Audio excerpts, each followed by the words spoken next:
What's going on, guys? Welcome back to another War Thunder video. Today we're taking a look at the Magach 3, a premium Tier 5 American tank with a battle rating of 7.7.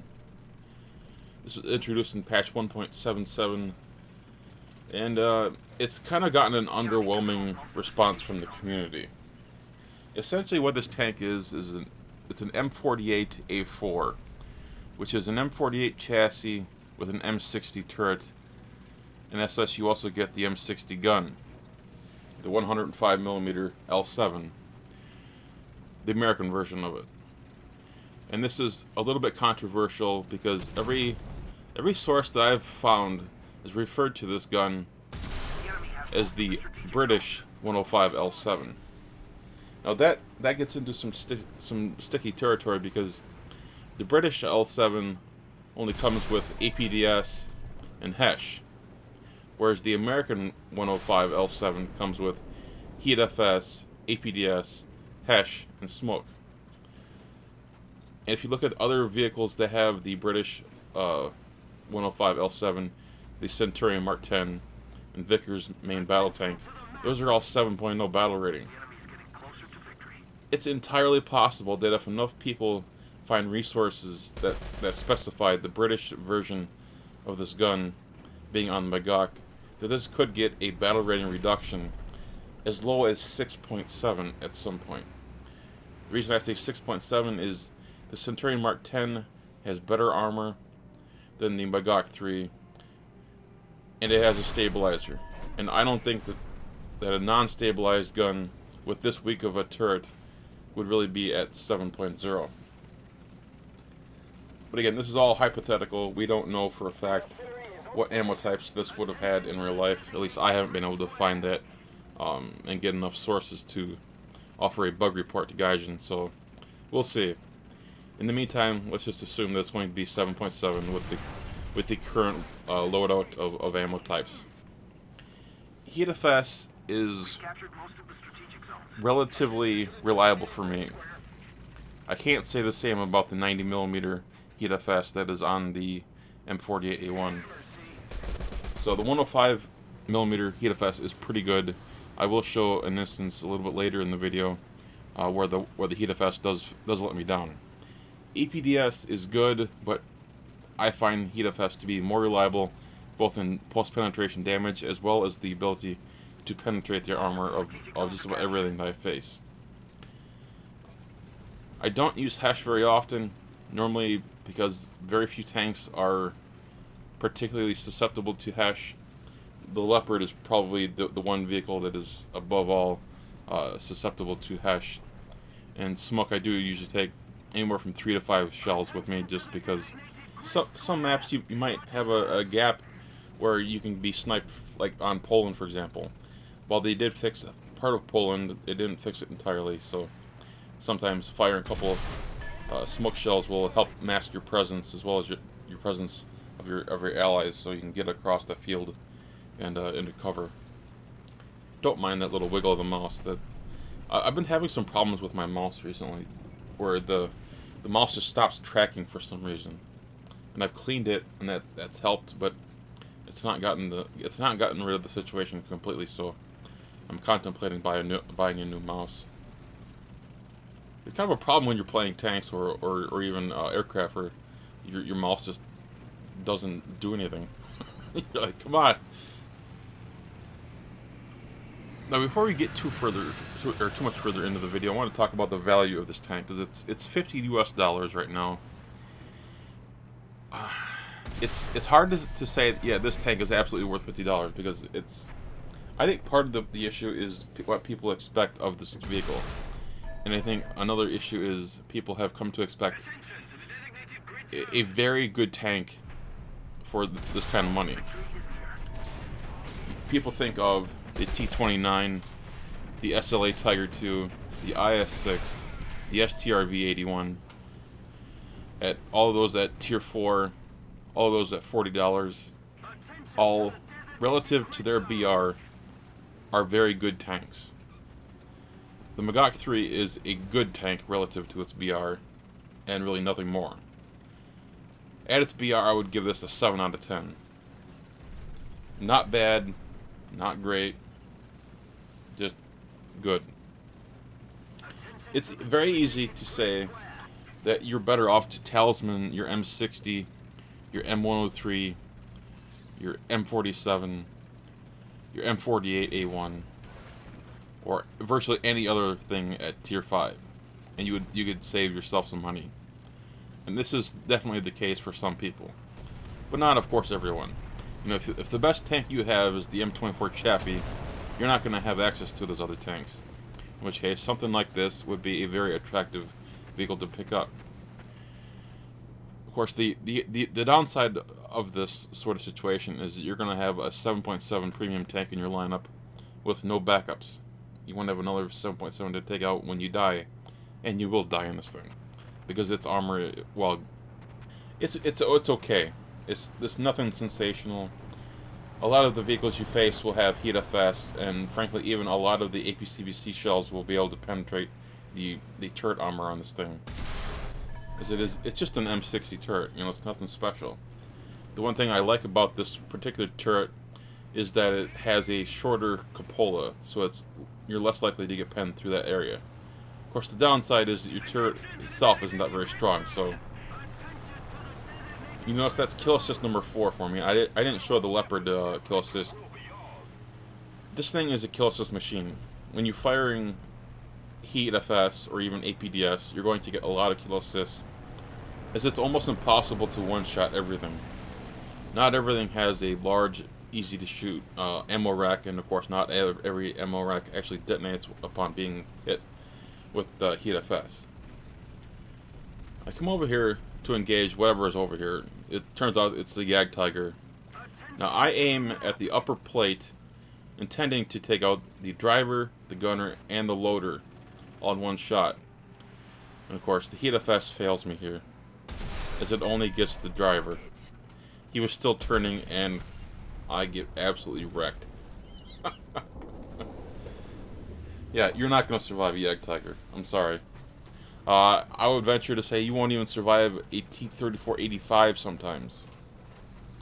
So if you don't have good armor, how do you play this thing? Well, I found that a slower-paced sniping style to be the preferable way to go. Because the Magach has the Heat FS, it can penetrate virtually any tank from any distance, from almost any angle.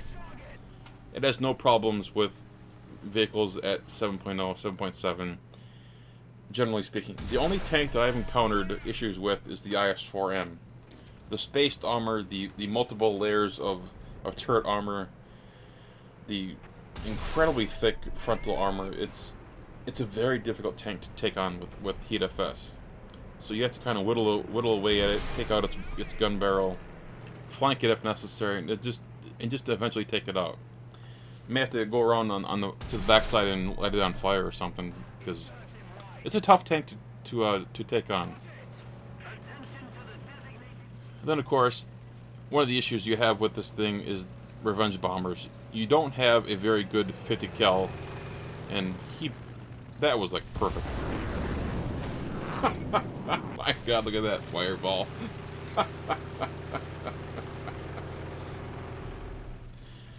Here's a highlight I want to show of the Heat FS working against a King Tiger in the distance.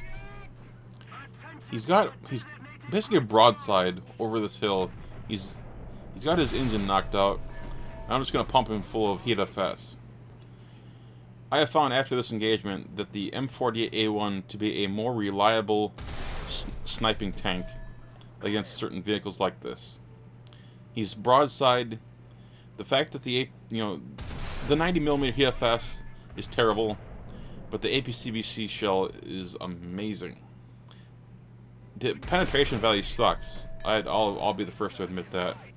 But a side-on shot against a King Tiger like this would have been dead in one shot. I know this because I've engaged multiple tanks since then.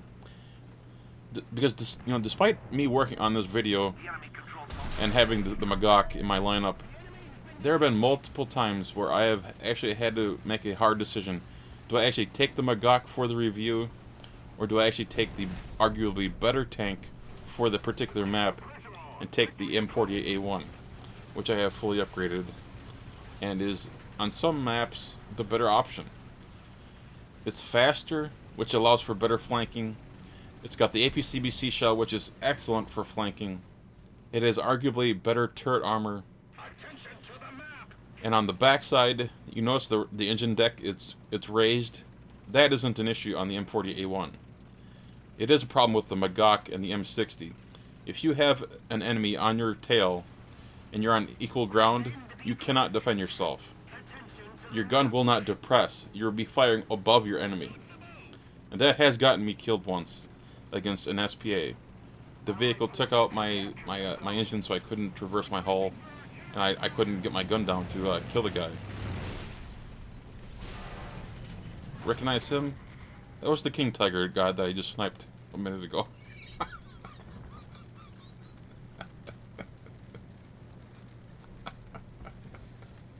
All he did was he got a kill assist, and he took that damage from me, and he was able to spawn an MB410 and suicide bomb me.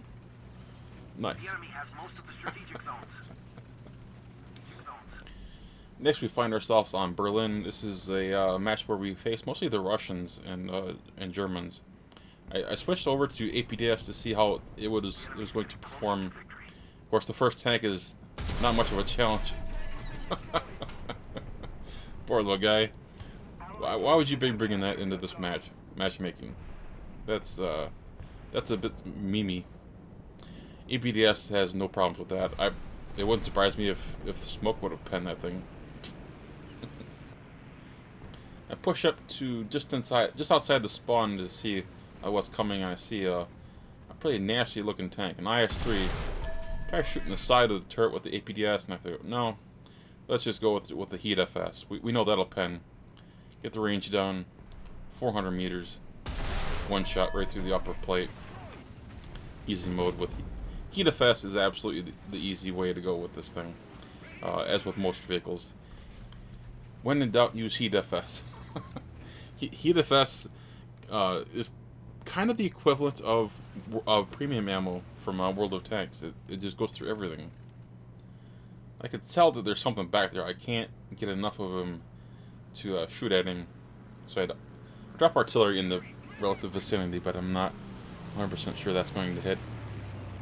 Once he starts to move, and then I'm able to get a good eye on him. He turns sideways, and that's when it's over. Light him on fire, and he gets bombed. That's another common way to get kill assists. Whenever I seem to light someone on fire, there's always an 84 or P-51 coming in with bombs and rockets and ninjing my kill. That's alright. It would have been a dirty little spawn kill anyway. So I would head back towards B, help them there, and then come back to C, and I've got problems. I'm not alone. I've got a Quellian and an IS-6 on the way. Now, if there's one shot I could have back, it's this one. It does absolutely nothing to that thing. It penned, and the heat FS just decided not to do any sort of significant spalling. He, of course, got my gun barrel, as is quite typical. And the reason being, the turret ring is one of the weak spots of this vehicle. That's where most people tend to shoot the M60 and the M48.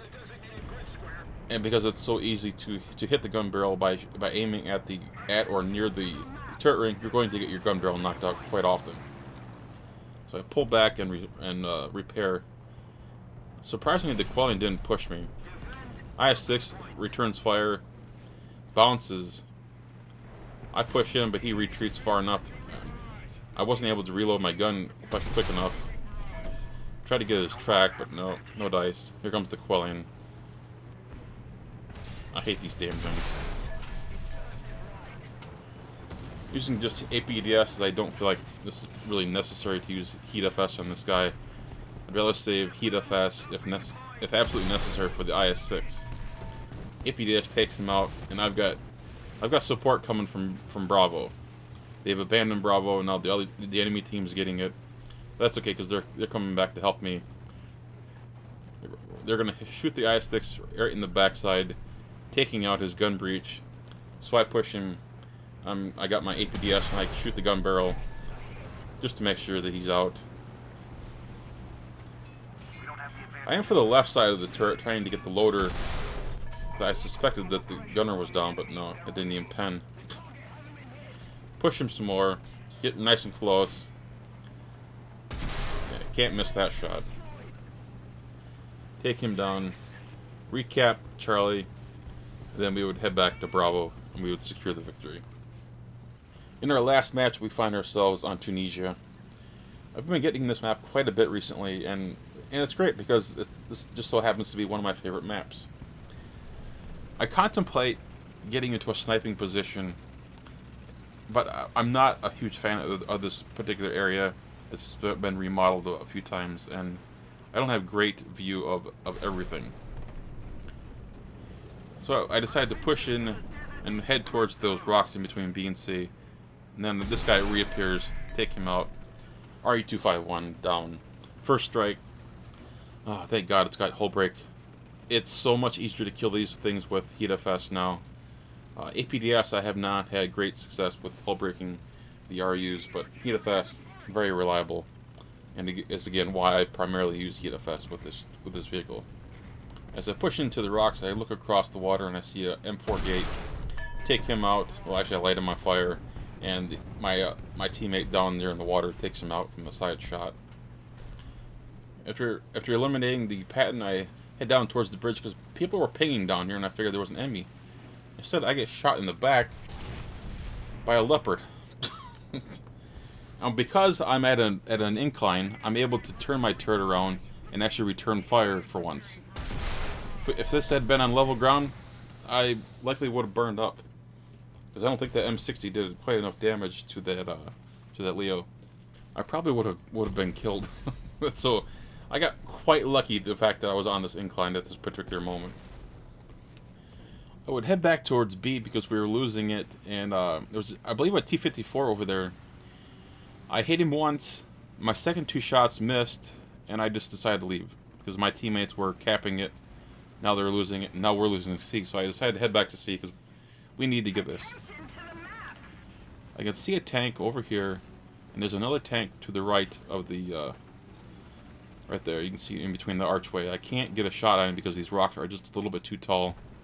So I ping him on the map so that my allies know where he is. I'm going to focus on this last guy who's bringing up the rear. As they don't need to know about him. I can focus on him. And it's actually the Falcon who comes around on this side of the bridge and starts wailing on him, causing a distraction. The S2B comes in and wipes him out, or he will in just a second. Meanwhile, I'm going to push forward and get this. It's an AMX-30. I don't know if it's the premium or not. Either way, he's down. Ammo rack. I have to say, Heat FS so far with the Magach has been quite reliable at ammo rack detonations.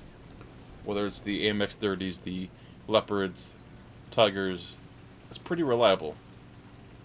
I can only think of one or two times where I've failed to detonate the ammo rack on a tank with the Heat FS, so it's pretty reliable.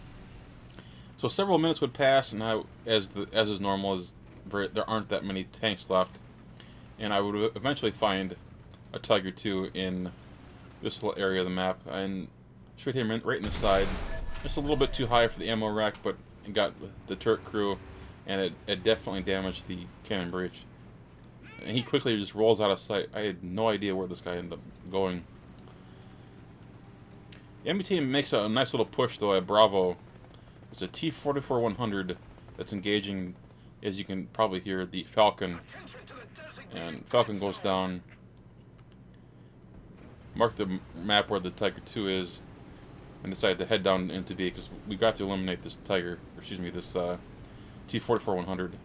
The M19 also goes down by the T-44, so we know we've got to get this guy out of here. We know he's off to the right, this side of Bravo. There he is, tucked in next to a rock. One shot kill. And I didn't notice it at the moment, or at the time, but they're still capping B. It takes me a minute to register. You'll notice my reaction. I'll actually turn around towards B in just a second when I realize, because it's hilarious watching this back. Thinking, well, how did I not... Here. The enemy has most of the Where's this guy? strategic God damn it. How did I not notice this? It's a T-62. Light him on fire. Second shot, I aim for the turret to take out the gun breech. That's successful. Try to get the top of the turret. Try to get the gunner.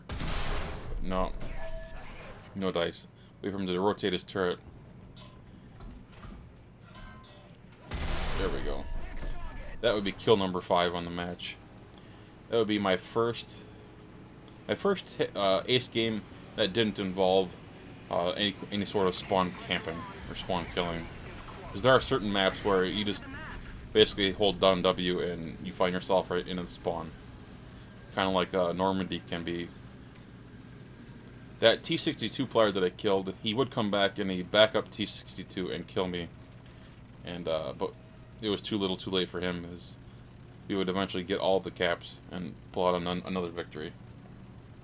Of course, not every match would end in a victory. My first 2 days playing the Magach 3 was pretty freaking brutal. First of all, we had, at the time, the Leopard 2K at 8.7. It was a very popular new tank, and as such, it got down-tiered quite a bit facing 7.7, and it was just absolutely brutal facing Leopard 2Ks. It's brutal facing Leopard A1A1s with the stabilizer and the APF-SDS. There's just no easy way to deal with the Leopard teams. The enemy has most of the strategic The zones. Leopard 2K has been since moved up to 9.0, so you won't face that with the Magach 3. But you still have to face the A1A1s, and of course there's always the regular Leopards, the first Leopard ones. And those can be difficult because they're so fast. They're so damn fast. And they're almost impossible to kill with one shot. After playing the Magach 3, I would actually go back and start playing the AMX-50 Surbase, because whenever I got the Leopard teams, it was so nice to be able to one-shot those things. That great big monster AP shell. It was so beautiful. So you just don't have the Heat FS shell that you get in the M48A1. And that's one of the reasons I actually prefer the M48A1 on certain maps against certain teams over the Magach. Don't get me wrong, I like the Magach. I really do. But it's got its limitations. One of which is the armor.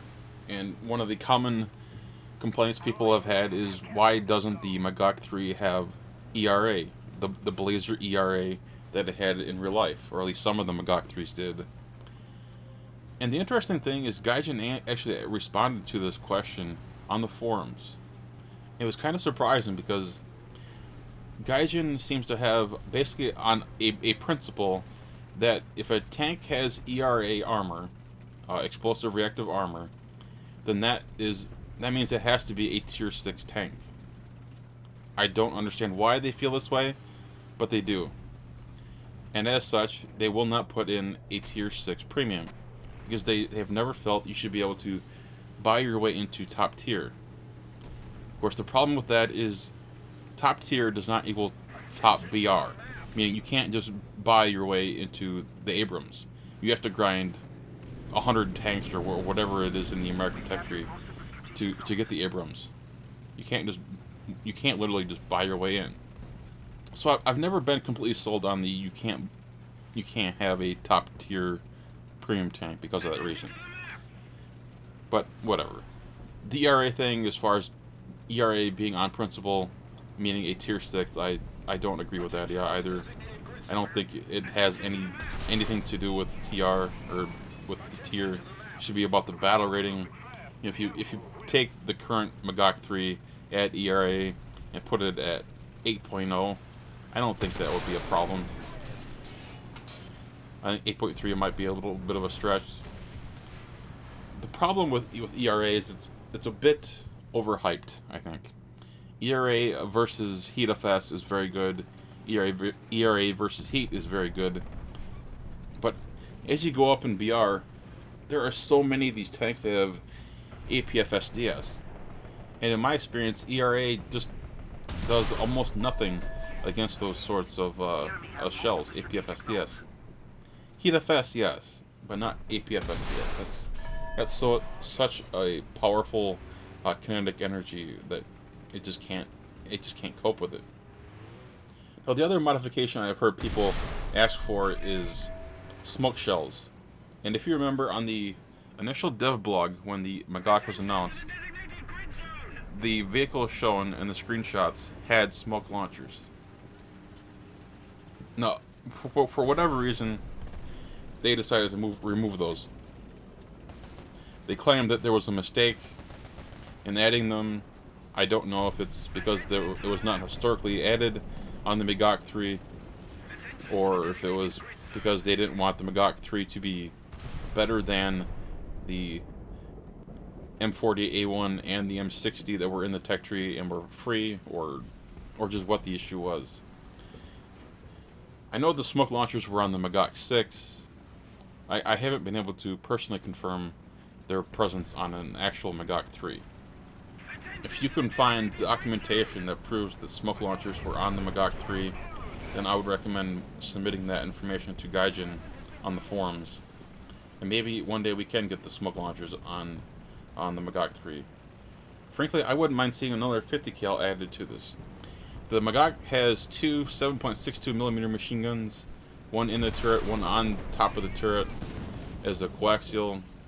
There's a mounting system on the face of the turret of the Magach and the M60, because it is the M60 turret, that allows for a machine gun to be mounted, and they could very easily have added that there as an additional feature.